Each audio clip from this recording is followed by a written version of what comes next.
Hey, Cameron here with C Butters Tech, taking a look at the ROG Flow Z13 2023. Now, the Z13 was one of the coolest devices of last year. Tiny form factor, almost Surface Pro-ish, that packed a lot more punch. Now, this new 2023 version packs even more punch, has up to a 4060, potentially a 4070, but the documentation is unclear. So there have been confirmed 4070s of this version. We're looking at the 4050 here, but even the 4050 should fare better than the 3050 Ti of the 2022 version. So let's go ahead and get this thing open and take a look. So say what you want about the actual design of ASUS's ROG line, but the fact is, it is definitely interesting. Over here, this is a 130 watt USB-C power adapter, unlike the previous model, which was only 100 watts. So we got 30 more watts of power delivery to the device. But check this out. This is what I'm talking about.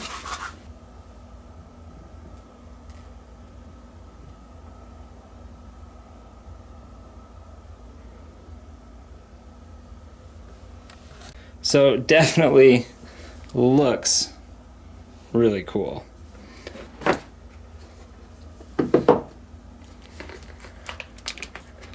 So really similar packaging to last time. Again, just really nice touches. This is just such a nice package. This is very soft touch, very Alcantara. I think it was pretty much like this last time, but this feels softer than even before. Looking on the rear, the thing that they improved this year that I was not too keen on last year was this right here. This window was raised last year, and it made setting it down on its back, it just kind of wobbled, and this is now flush. So that's a great improvement on their part. Go over the spec sheet here. 165 ultra high refresh rate, 500 nits brightness, 100% DCI-P3, NVIDIA Advanced Optimus. Like last year, I mentioned that this is pretty gamery, especially if you have the RGB loaded up and turned on. But if you turn it off, you know, remove the stickers, this is not, I mean, this is business passable, I think, if you took these stickers off. So far, I am liking 2023 a lot better than the 2022 version. The other thing I was not pleased with last time was the hinge. Let's see if they've done any better on this. So last time it kind of slammed shut at the end. Yeah, it's not too bad, but look at this. They did add something that mitigates this a little bit. If you see these rubber pads, these weren't here last year. And that makes it so when it shuts, at least they weren't there in this location. But when this shuts, it's not quite as bad as last year's, I would say. In terms of range of motion, looks very similar, just like the Surface Pro.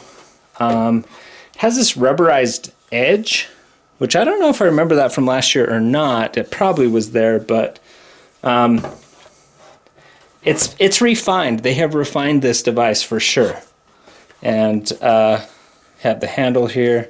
You also have the M2 slot accessible right here, so you can open that up to replace your M2. And unlike the Surface Pro, you actually get a micro SD slot in the back here. You used to on the Surface Pro, but not the latest version. So that is really cool. Both the M2 and the micro SSD for expandability. It definitely has a one-up on the Surface for that. And man, these edges here are a little bit rounder, just slightly. I wouldn't say they're round, but they're beveled. And it actually feels pretty nice. Okay, so let's look around the other sides of the device. We have Republic of Gamers tag on the top here. Extra vents. I don't know if those vents were there last time or not. Doesn't seem like they were. They used to have an orange tab on the side. It's now kind of a dark, shiny purple logo, which definitely looks much better. Looking on the side, we have the XG mobile port right here. Let's see if I can get in there. There should be a usable, there's a usable USB-C port there, along with another USB-C port right there, Thunderbolt. On the other side, headphone jack. Surface doesn't give you that anymore. Volume control, USB-A. Surface doesn't give you that either. Power button right here. So definitely a nice little device. Okay, so this is one of the first things I really wanted to test, and that is the new Nebula display on the 2013 Z13. This is the 2022 X13, but it had the same panel as the last year's Z13 as well. But I just want to, hopefully this is coming across, but I'm on the Blurbusters page. We went from 120 frames per second, but there was a major ghosting at that 120 frames per second. Look at this Nebula display at 165 hertz. It is beautiful. This is really, really good. Very minor ghosting. This panel is so much better. That was one of my biggest problems with last year's Z13 and X13, and this thing looks great. I'm very happy with the way that this display looks. Very little ghosting, and I hope that is coming across.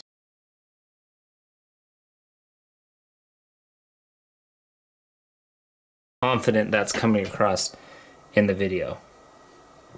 So again, the Z13 panel, and hopefully the X13, all the 2023 Nebula panels should look very good. This 165 hertz display is pretty decent, so I'm super excited. All right, so let's talk about the performance of the 2023 Z13. And we're going to break that up into two parts. One, just what are the performance figures that I'm seeing in different applications, but also what is the performance? How does it scale when you're in battery mode, third-party USB-C, the real charger in different power modes? Because all of those things can affect your performance. So let's go ahead and look at the performance figures, because I'm going to tell you this thing is a beast. I really wanted to get the 4070 version of this in, because this is just the 4050, but I was blown away by the performance on this thing. And let's look at those performance figures. So here we are. I'm just going to be comparing this to last year's 2022 Z13 and see how far we've come. Because I just got to say one more thing. So, you know when the 4070 reviews first started coming out and everyone was comparing the 4070 to the 3070, and everyone's like, this is so boring, we're not even going to cover it because they're exactly the same chip. So yes, great. On your fancy high-end gaming laptops, yeah, not too big a performance between 4000 series and 3000 series, but at the low end, when you're using thin and light devices that have GPUs in them, and there's just this class of products that have like 35 to 50 watt GPUs. 4000 series is so efficient that what we're seeing is that power efficiency is going to translate into huge gains. And I guess I better just show you the figures because it's actually pretty cool. So here we go. Last year's 2022 Z13 in Tomb Raider in performance mode had 72 average frames per second. We just got a 61% bump with the 2023 version. So that's pretty crazy. And so the max went from 123 to 180, 46% gain. Mins even. Look at those mins. Those are great. 77% improvement in minimum frame rates. In turbo mode, the Z13 of last year in turbo mode actually had a little bit less graphical power because it boosted the CPU so much at the detriment to the GPU. This one doesn't have nearly those issues. So, yeah, an 89% boost in performance, 129 frames per second. max 207, min 112. That's 111% improvement over last year. Time Spy, 8109 versus 4561. That's a 77.79% improvement. Some of that was because the Time Spy in the 2022 I did in performance mode, which doesn't let the CPU boost as high, but I did that to get the maximum GPU score. So there were some trade-offs, but in this year's Time Spy, wow, 77% improvement. The CPU 12578, but really look at this GPU, almost 80% jump in performance. Okay, so we went from 4268 to 7631. Crazy stuff. Final Fantasy 15 in performance and turbo modes, 9094 versus, and in turbo mode 10522.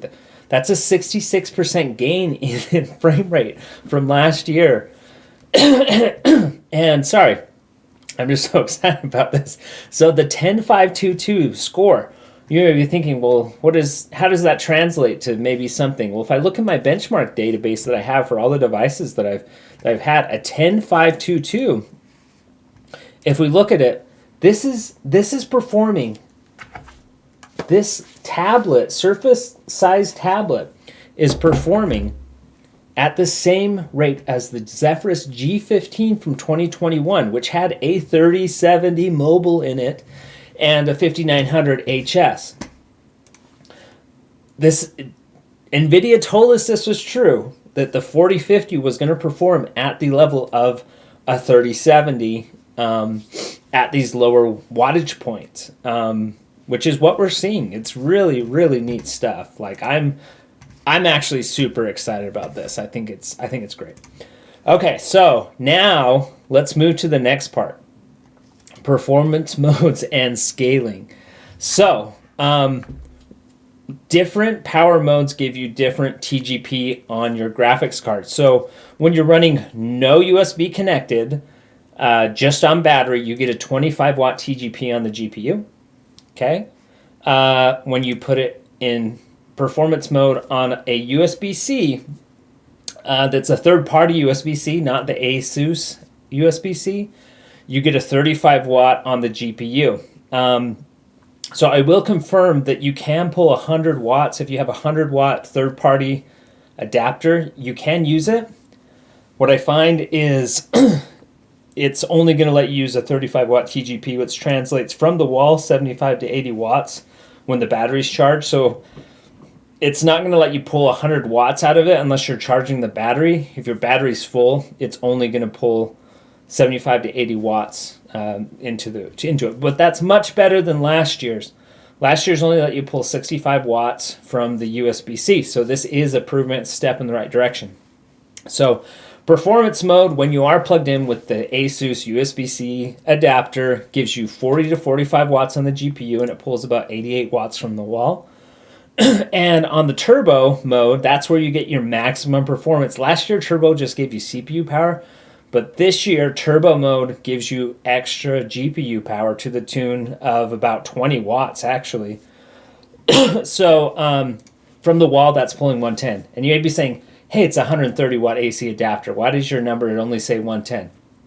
I only run my performance figures when my battery is completely charged. And the reason I do that is so that the battery isn't charging and heating up the device or taking power from the GPU or whatever.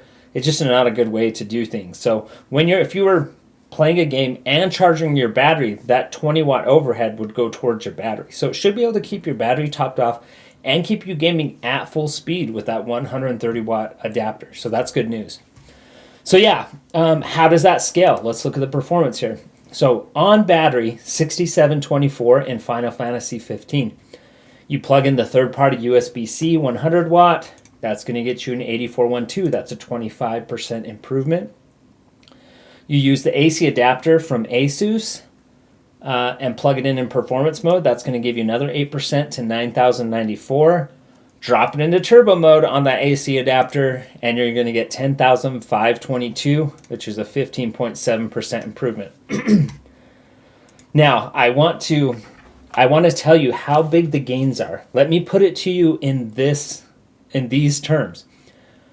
The 2022 Z13, last year's Z13, in turbo mode, as fast as it could go, is slower than this thing using 25 watts on the GPU. Let that sink in. Last year's model, as fast as it could possibly go, is slower than this thing when it's not even plugged in. Crazy, right? Absolutely crazy. So yeah, that's the performance scaling on the wall, on the Z13. So you can see I also included GPU and CPU temps, and they look super great. I mean, the CPU doesn't get hot. Must be the liquid metal. I'm sure it can when you're running more CPU intensive tasks or something like that, but in gaming, this thing is very quiet. I will say that the silent mode that I've used so far, I need a little more time with the device, but I am having a few issues popping it in and out of eco mode. I'm not sure if that's the NVIDIA Advanced Optimus, because when I click the button to change to ultimate mode, it still wants to reboot. I'm not sure what's going on. I'm not familiar with NVIDIA Advanced Optimus or whether the drivers are even working for it yet, but right now it seems to not be working.